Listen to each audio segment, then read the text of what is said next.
Okay, so if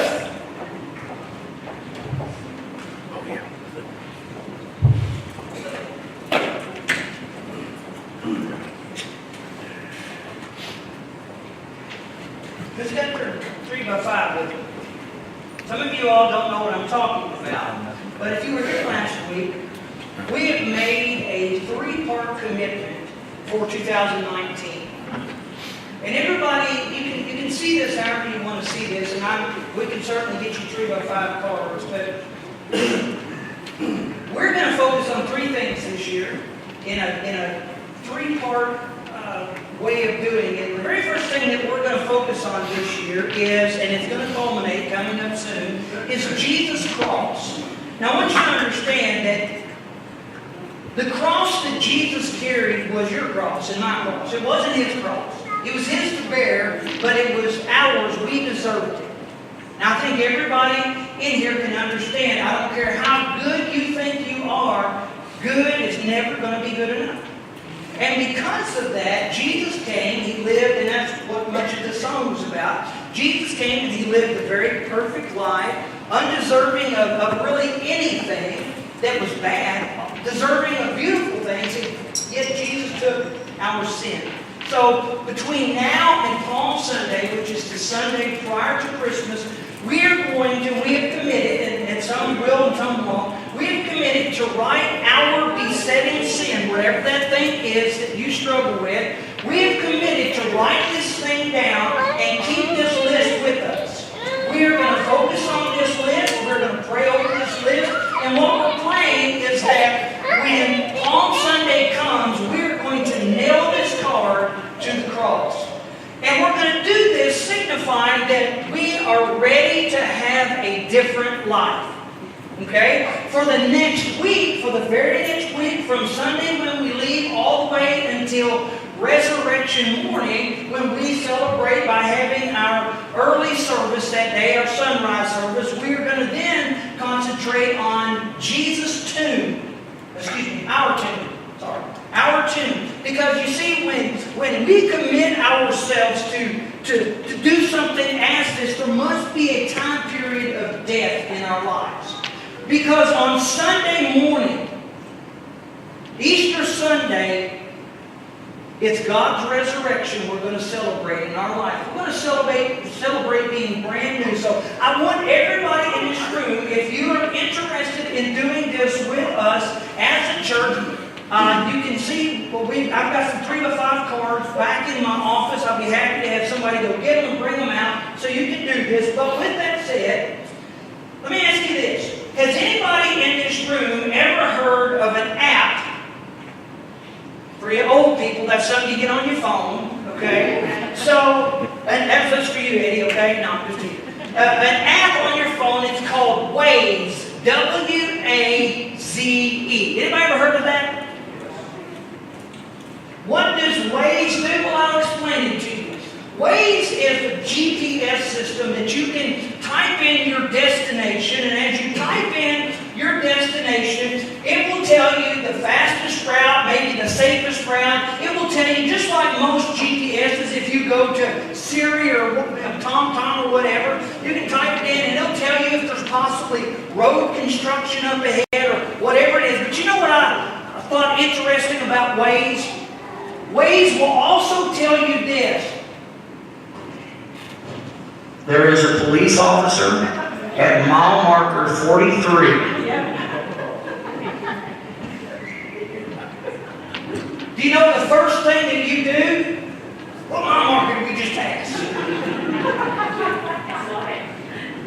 Yeah, that's exactly right. Well, we're not going to slow down prematurely. If we're on mile marker 38, he's on 45. I still got a little ways to go before I have to slow down. Now, guys, we are always looking for everybody, every human being here. We're always looking for the easiest way to do anything. Would you agree with that? My son, or excuse me, our son, blood test came back, so anyway, our son, you are his mother, okay? So, bless you, okay? But the blood test, our son, over in Italy, he has, what's it called, a Zumba or a Roomba? A Roomba. Does anybody know what a Roomba is? I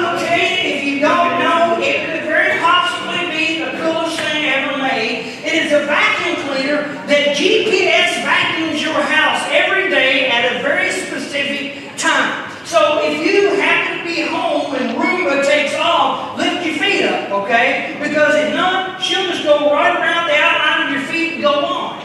It is a beautiful, beautiful, beautiful tool, but you know what it's for? It is to make our lives just a little bit simpler. Now, it costs about $1,000 for a really, really nice one.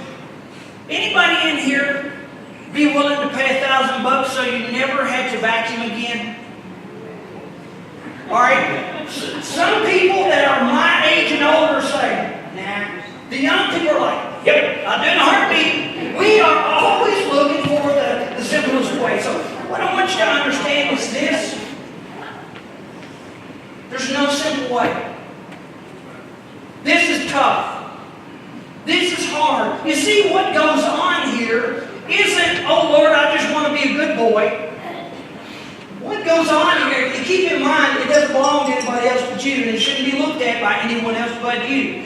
What it is you put that sin on there that tends to be that thing that continually gets you. Could be whatever it is, and it makes no difference. But it's supposed to be a fight.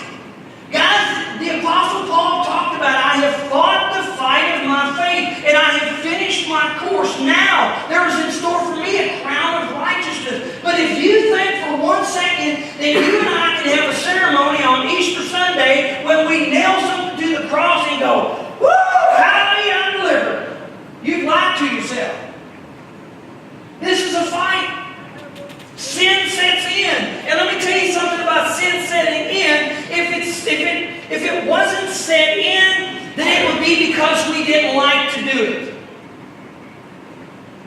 Or we don't think it's that bad. Well, it's a whole lot better than Jacqueline's. It's a whole lot better than Robert's. It's a whole lot better than Brenda's. It's a whole lot better than my mom, so I don't have to worry about that. And friends, let me tell you something. This is going to be a fight. So let me ask you this. In the next few weeks, I'm going to share a series of messages. I won't tell you the first one yet, which is today. The second one is about our actions. The third one is about how we assimilate into a new life in Christ. The next one is about being accountable, not to just God, but being accountable to one another. The next one is our Bibles. Why are these things so very important? The next one is believing. It's easy to say, I'm a believer, but what does that mean to really believe? The next one is our behavior. Next one is bowing, learning to humble ourselves, to bow down before the Lord. The one after that is being committed. Oh, friends, let me tell you something. In my marriage, 14,000 years ago, in our marriage ceremony, I'm the one that knows, okay? She does. Okay? In our wedding ceremony, we chose to commit ourselves to one another. Everybody say these 3 or 4 words with me. For richer, for poorer, in sickness and in health, until death do us part. She's probably going to shoot me a time or two. Okay, to maybe get to that last one. But let me tell you something. It's all about commitment. If we are going to live, strive to be the Christians that we need to be, and don't think I have cornered this, because I'm still struggling. We've got to be committed. The next one is dedication. Being dedicated. What are we dedicated to? And the last one is death. Okay? That's going to be what we focus on in the next little bit. But the first one is today. If Jesus were going to preach a message, what do you think the very first message he would preach would be about? Anybody?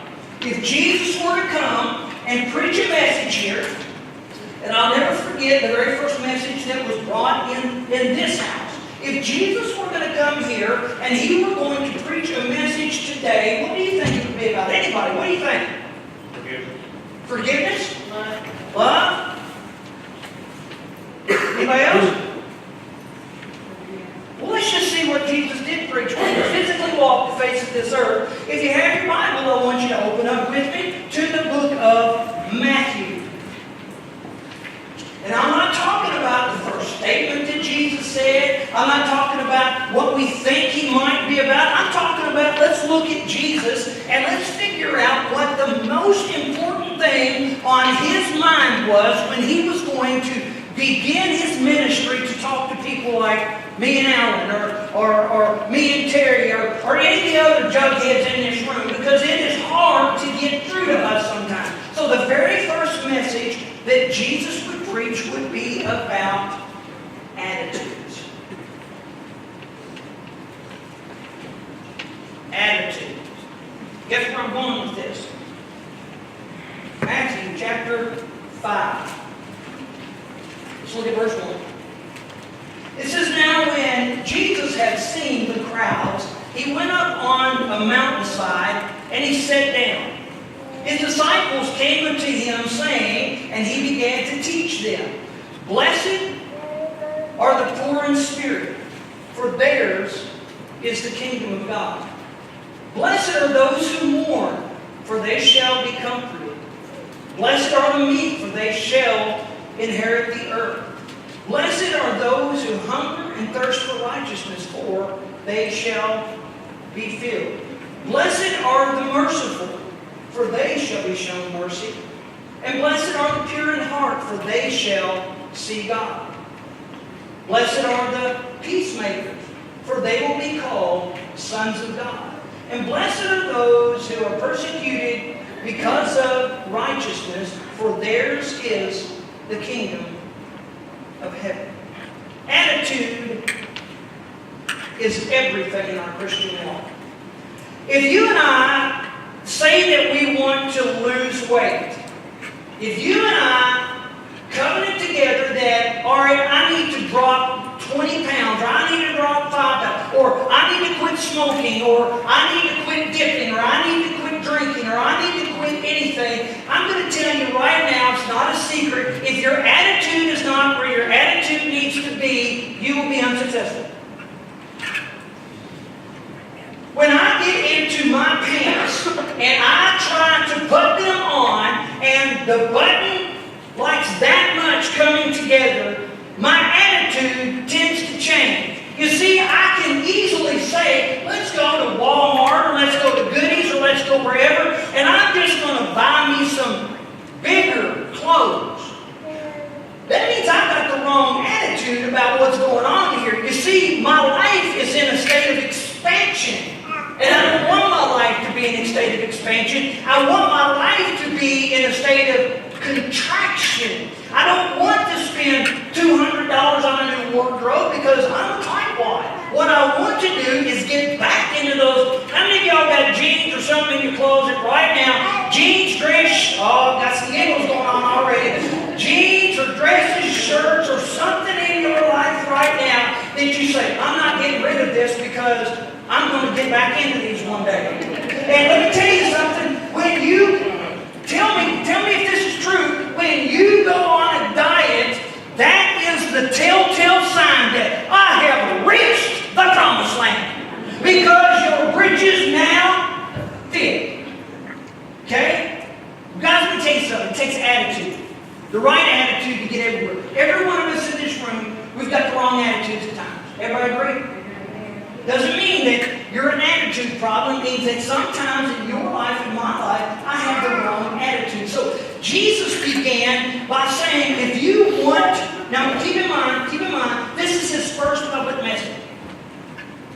First public message. First published message that Jesus would ever preach. And He decided that the most important thing, if you are going to follow me through the rest of my ministry, if you are going to follow me all the way to the cross, then your attitude has to be the right attitude.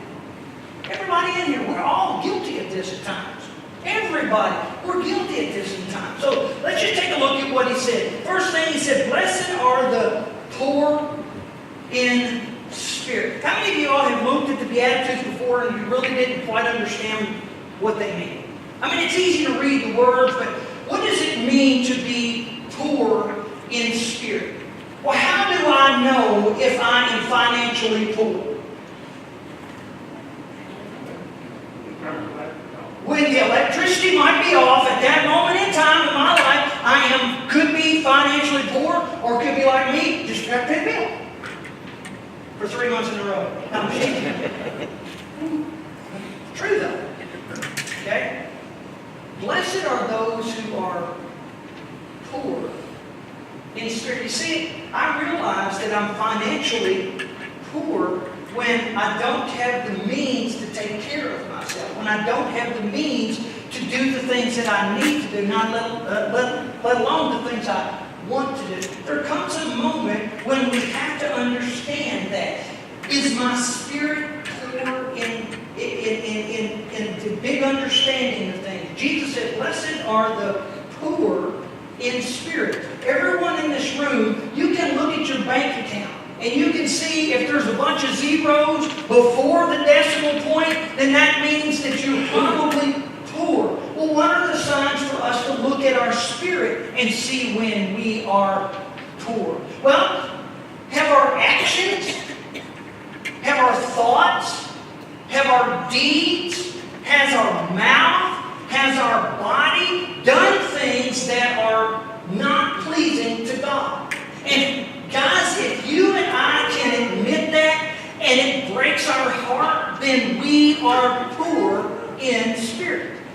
Okay? Jesus said that those that would be poor in spirit, listen to what he says, for theirs is the kingdom of heaven. Now I want you to understand something. The kingdom of heaven, the kingdom of God, understand this. It is about a personal relationship with Jesus Christ. If the kingdom of God comes to your life, Jenny, or your life, Tony, if the kingdom of God comes into your life, that means the kingdom has a king. That means that somebody is reigning on the throne of your life that is not you.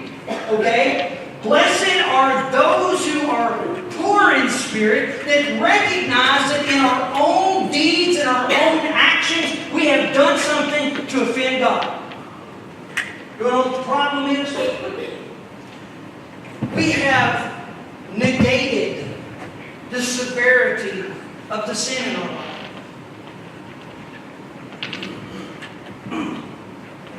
Anybody want to be honest with me about something? If you raised your hand last week, or you came forward last week, or if you filled out one of these last week, how'd that go? How did it go? How's your week been? Has your week been one that was victorious over this? You know, how about this? God, I've got a big mouth. And I say things before I think about them. And that is the besetting sin that is in your life. And I'm going to promise you right now, last week, when you came forward and committed to God, and you stood up here as a church, and for however many there were, 100 people or whatever, stood up here, here's what happened. Satan put a bullseye on you. And he said, let's just see how broken your spirit really is. If your spirit is broken so much over that sin, you know what? You'll begin to change things. If you begin to change things, I'm going to put you to the test. I'm going to do some things that put you in a situation, Christy, so if your mouth is what you wrote, I'm going to test you. Blessed is he who is poor in spirit, for theirs is the kingdom of God. Turn over to the book of Luke, chapter 18. I want you to see the difference. Luke, chapter 18.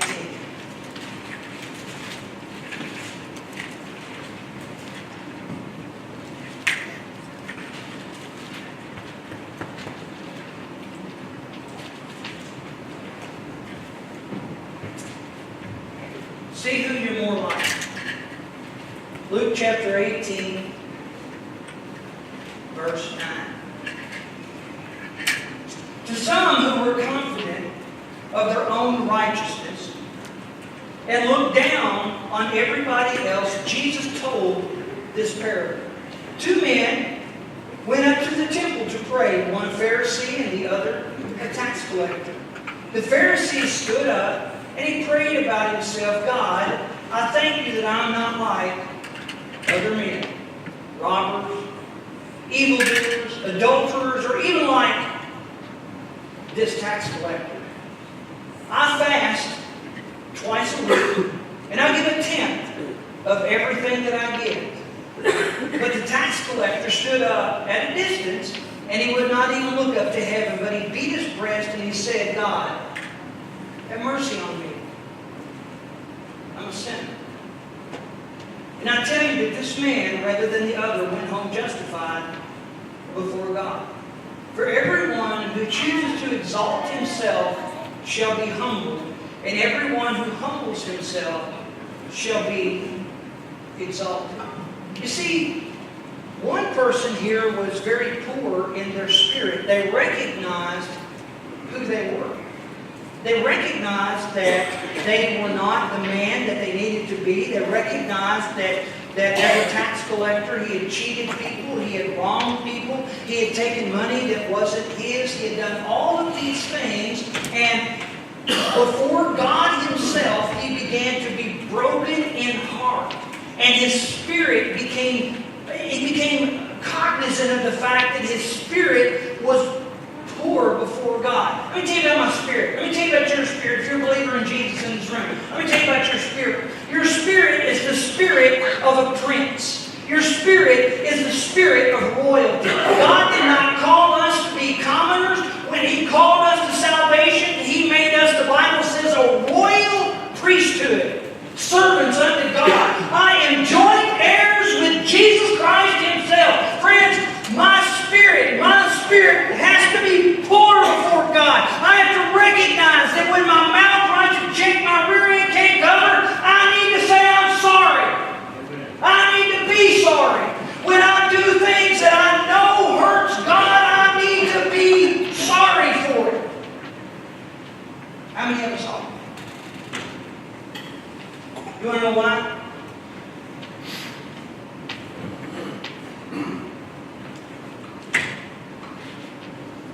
It's because this mic looks at this mic and says, I'm just as good as this mic. Matter of fact, most of the time I'm better. Or how about this one? This mic has got some bad sin. But my mic just has little sins. You want to know what the common thing is? Sin. And let me tell you something, friends.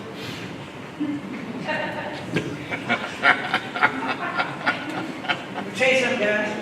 You're going to be awful shocked when you get into heaven with your ideas of what sin is versus what his idea of sin is.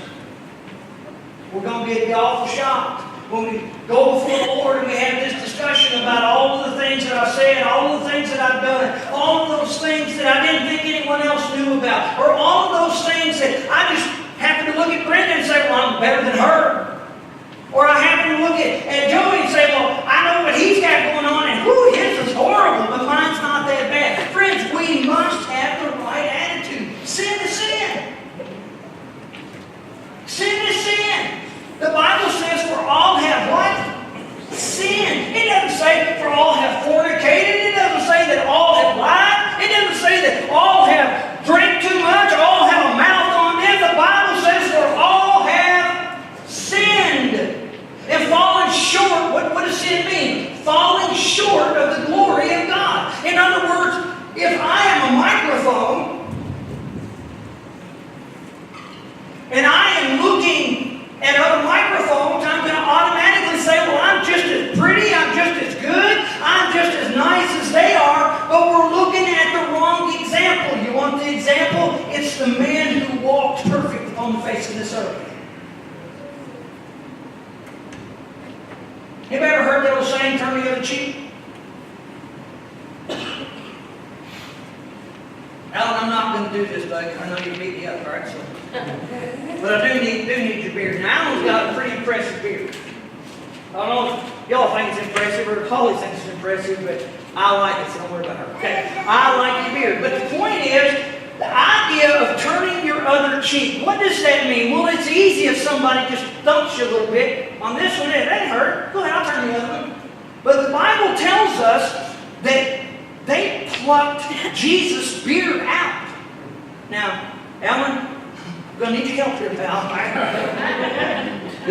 What if, and I could reach in and grab a handful and plucked it out?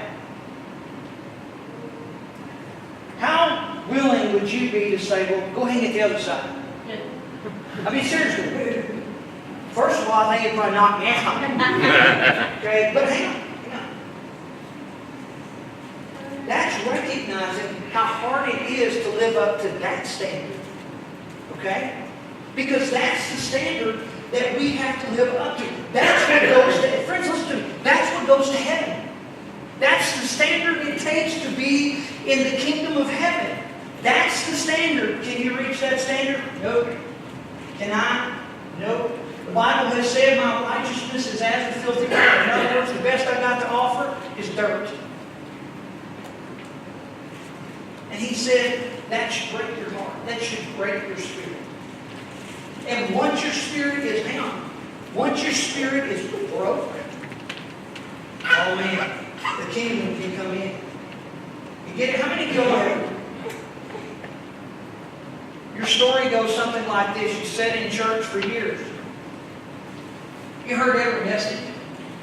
You might even have heard the words and maybe even understood them. And as you walked out the door, you said that the preacher was concerned today.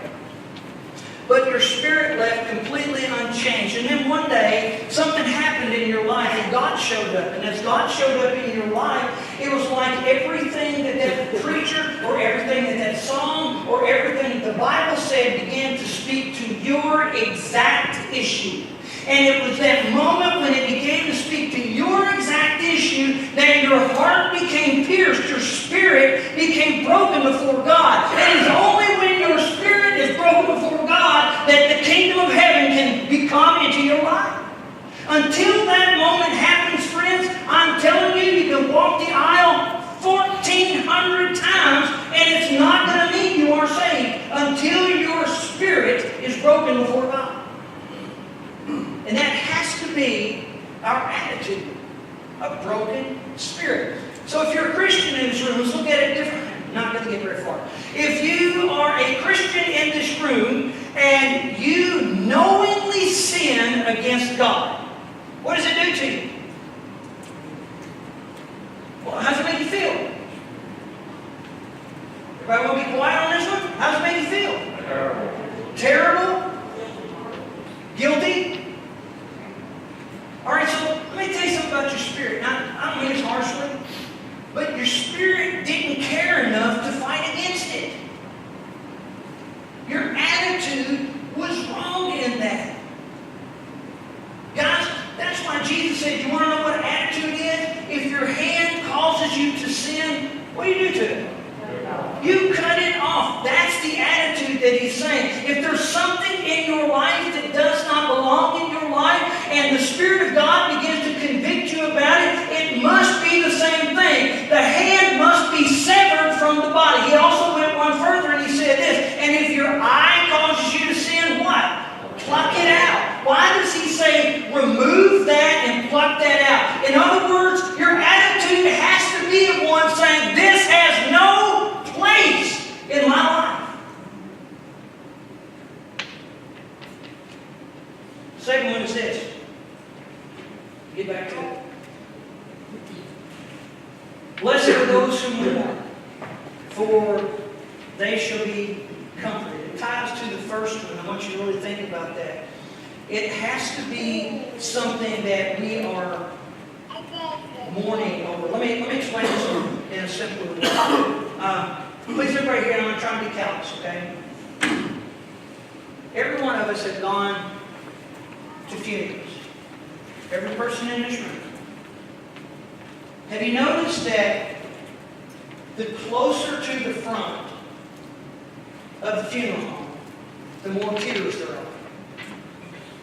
When you get all the way to the back of the funeral home during the funeral time, there's not as many tears. Don't take that wrong. I'm not trying to in any way say something's wrong with you. Okay? It's a picture of mourning.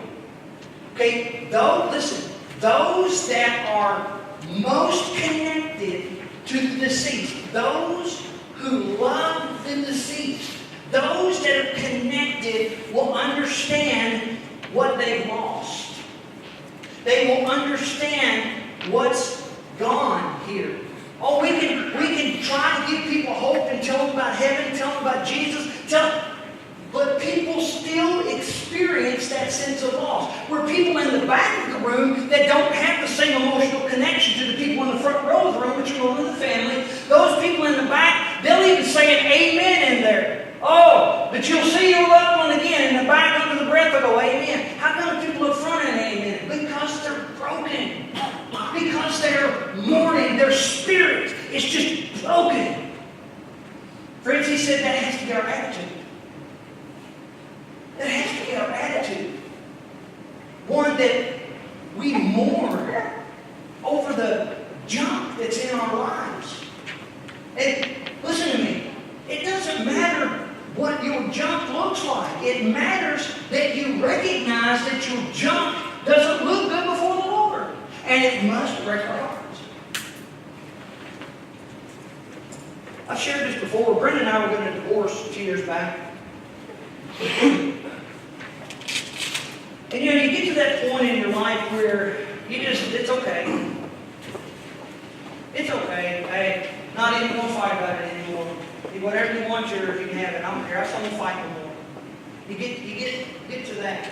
And it's because at that moment in time, at that moment in time, I wasn't mournful. My attitude was not one of mourning. And I'm not just saying mourning over what I'm going to lose in my beautiful wife here, but mourning that I really do feel like God joined us together. And there's also a thing that is said in almost every wedding. Listen to this. What God has joined together, let no man put asunder.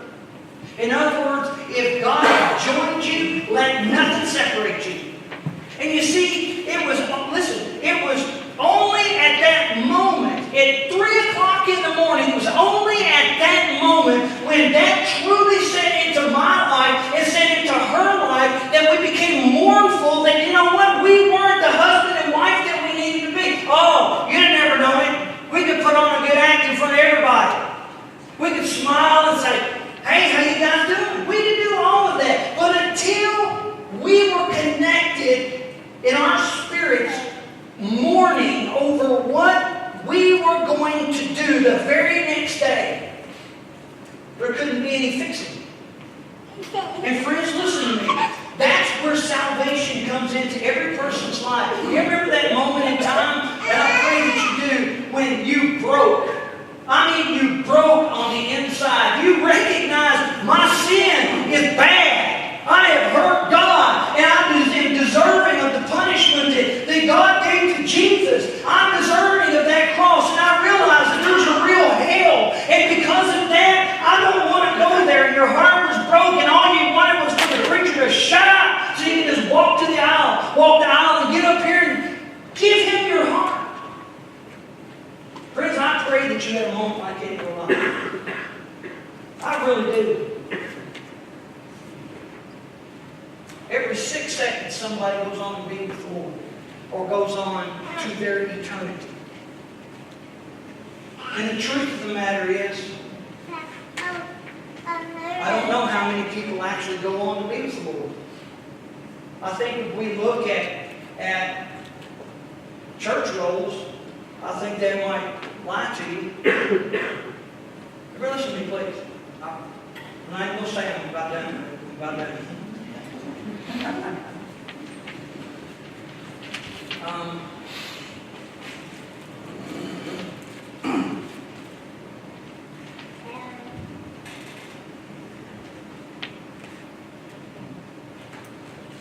Years ago, when I first became a pastor,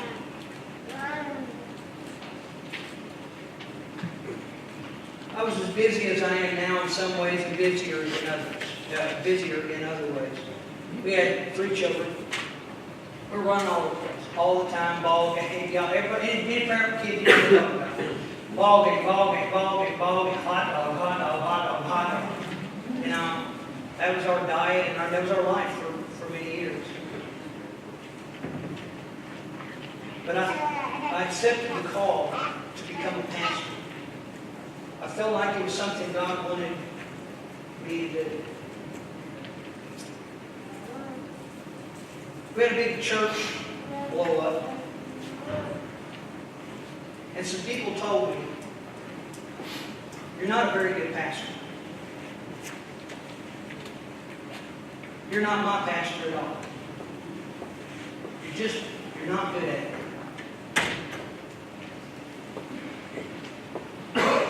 And that hurt me. Listen to me. You know what hurt me? It's the truth. See, I wanted to be a pastor on my terms. I mean, I don't even think I knew that. But if my kids were in a ball game somewhere, I thought that was my job to be there, and of course it is. But you know, when you surrender to the Lord, a lot comes with that. And it broke my heart for the longest time. I couldn't understand why I was so mad at these people, or so mad at the situation. And then I realized something. I wasn't mad at the people, or I wasn't mad at the situation. I was mad that I got confronted with the truth. And once that hit me, that maybe what that person was saying was real, something happened inside of me. My spirit was broken. And I began to understand. Blessed are those who mourn. Listen, for they shall be comforted. I used to pray over that situation and that group of people that said those mean and horrible things to me. And I would just pray, but I never found comfort. I never found solace. I never found peace in any of that. And you want to know why? Because I had yet to accept the truth. And the truth was, they were wrong. I wasn't a good pastor. I'm going to promise you right now, every pastor in this church struggles. Because we can't be good enough. But it changed my life. And I began to understand what being a pastor meant. It meant sometimes Brenda goes one way with the kids, and I go to a hospital. Friends, I just want to encourage you something today. If your sin in your life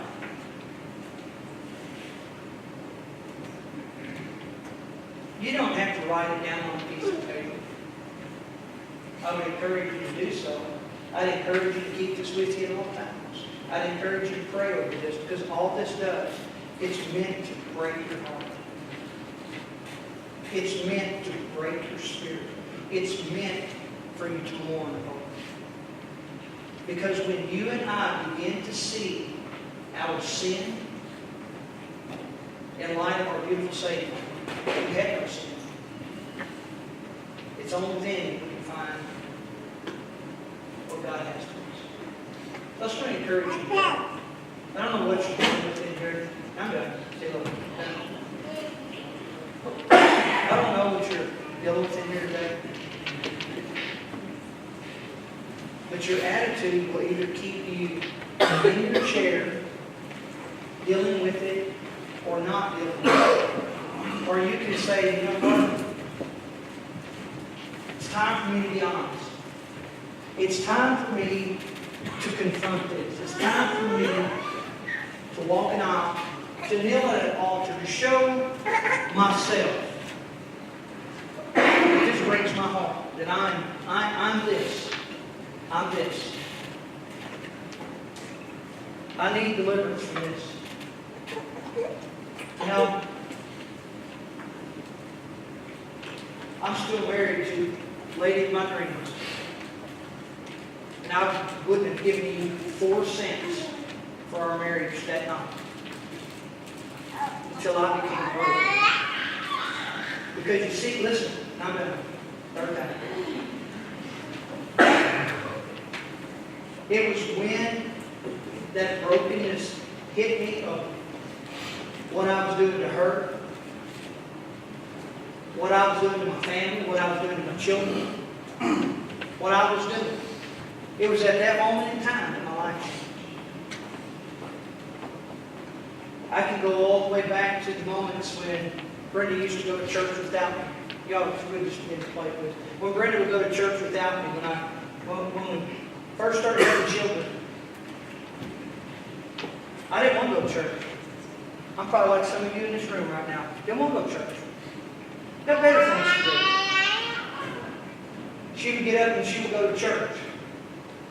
And she'd take the girls. And the girls would come back in after church and they'd be so excited. They'd talk to me about, hey, Daddy, I learned this today in Sunday school, right? Daddy, I learned this today. Or, Daddy, we sang this cool song today. Daddy, do you know the song Amazing Grace?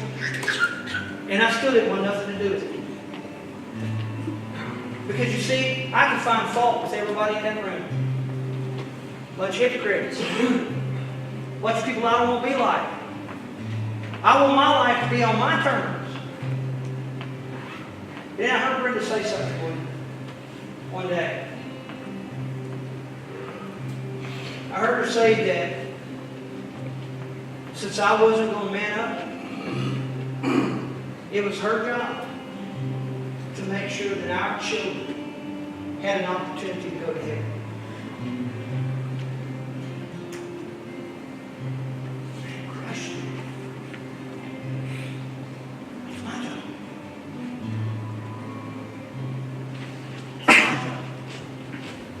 I'm head of this household.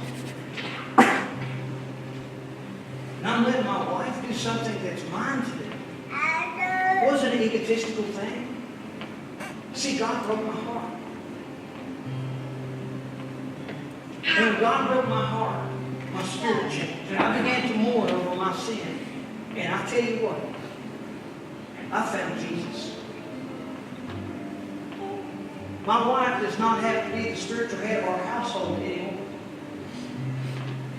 That's something God gave to me, man, and to you. But we live in a world that says, hey, Joel, your job is to provide. That's it. Put food on the table. Every man in here, you understand what I'm talking about?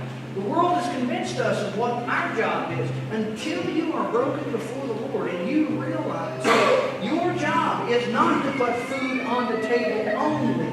Your job is to lead your family. And I'm going to be honest with you. I can't control every action and things that happens in my family, but you know what I can be to my family? An example.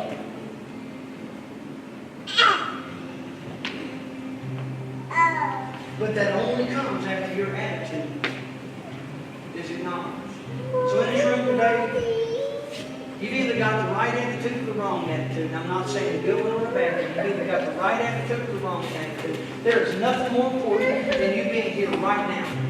Nothing. Absolutely nothing. There is nothing more important than a decision that you could make to be a follower of Jesus today. Nothing. Absolutely nothing is more important. So what will your attitude dictate that your actions do? That's the question. Okay? Let's pray. Father, I just want to pray right now for